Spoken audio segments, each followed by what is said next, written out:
Myself, Anil Parmato, lecturer in Inter Marwari College, Ranchi. This is my third lecture on solution. Today we will discuss solubility of gases in liquids.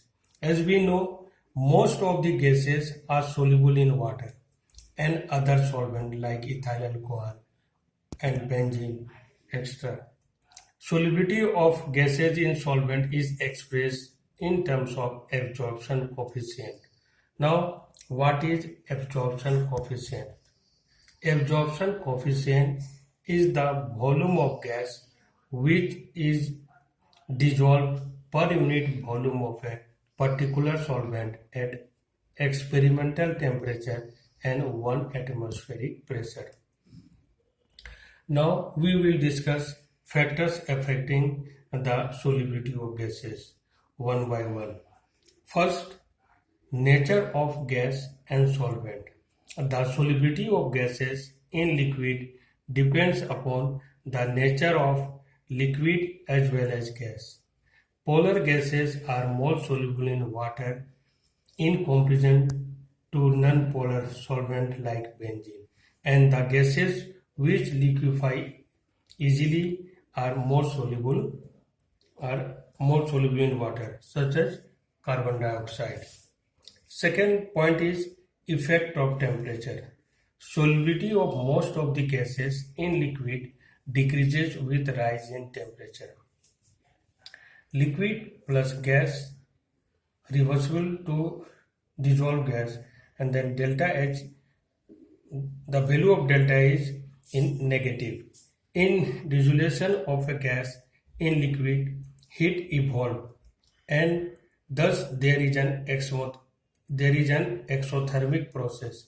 According to Le-Chatelier's principle, rise in temperature, the solubility of gas decreases. Now third factor is effect of pressure. The solubility of any gas in a particular liquid increases with increase in pressure. On applying pressure, the molecule of gas come quite close to each other and liquefy to become a part of solution.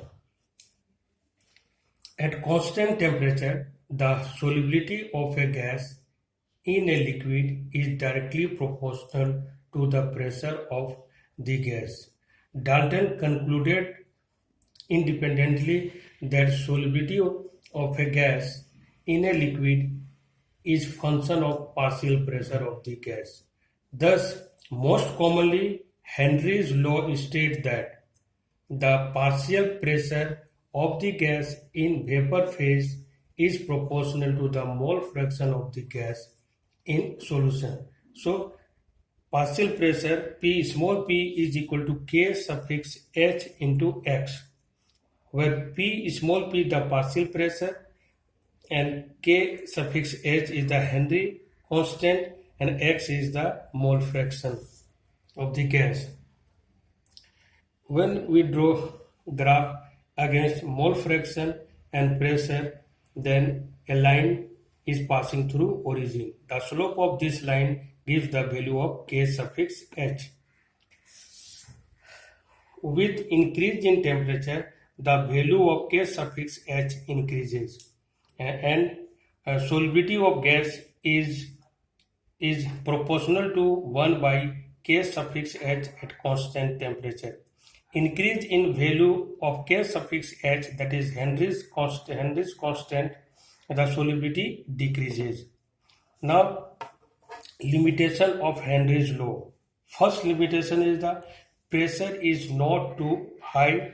Second is temperature is not too low. And third limitation will be gas is not highly soluble and does not chemically react with solvent. And last limitation, gas does not dissociate. These are limitations of Henry's law. Now we will discuss application of Henry's law. Application of Henry's law. First application is in order to increase the solubility of CO2 gas in soft drinks and soda water. The bottles are normally sealed under high pressure. Increase in pressure increases the solubility of gas in solvent according to Henry's law. Second application is oxygen to be used by deep sea divers in generally diluted with helium in order to reduce or minimize the painful effect during decompression. Third application is at high altitude, the partial pressure of oxygen is less than its pressure at ground level. This means that lesser quantity of oxygen will be inhaled. This will lead to low concentration of oxygen in blood and tissues of the people living there. They will be faced with breathing problems and this will lead to anoxia.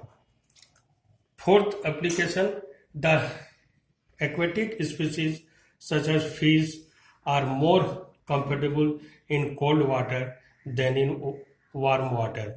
We know that the solubility of any gas in water decreases with rise in temperature. Hence, they feel more comfortable in cold water than in warm water. Now we will discuss one question. The Henry's law constant for solubility of nitrogen gas in water at 298 Kelvin is 1.0 into 10 to the power 5 atmospheric pressure. The mole fraction of nitrogen in air is 0.8. What is the number of moles of nitrogen from air dissolved in 10 mole of water at 298 Kelvin and 5 atmospheric pressure?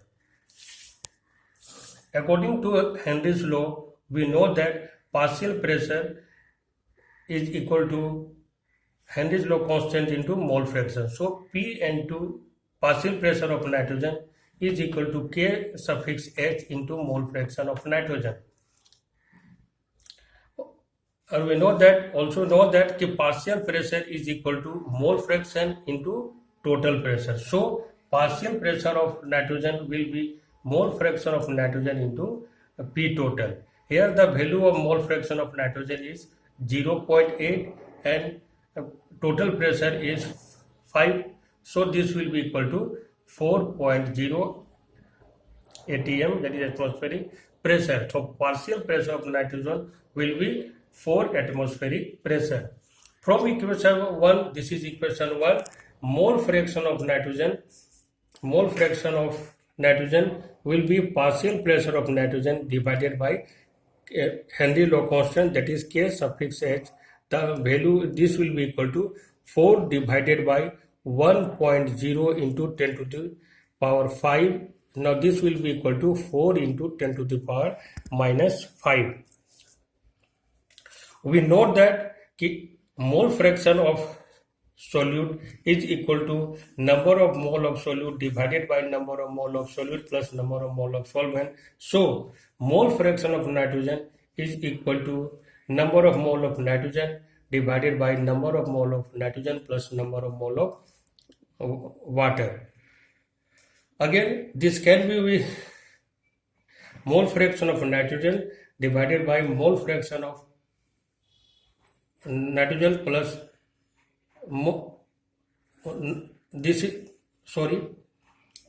number of mole of nitrogen divided by number of mole of nitrogen plus number of mole of water is equal to mole fraction of nitrogen, and this will be equal to 4 into 10 to the power minus 5. So here the value of number of mole of nitrogen is very less in comparison to water, so this can be neglected. So number of mole of nitrogen can be neglected. So this equation will be number of mole of nitrogen divided by number of mole of water is equal to 4 into 10 to the power minus 5, and the number of mole of water is given 10. So this will be equal to number of mole of nitrogen divided by 10 is equal to 4 into 10 to the power minus 5, and number of mole of nitrogen is equal to 4 into 10 to the power minus 4 mole. Thank you.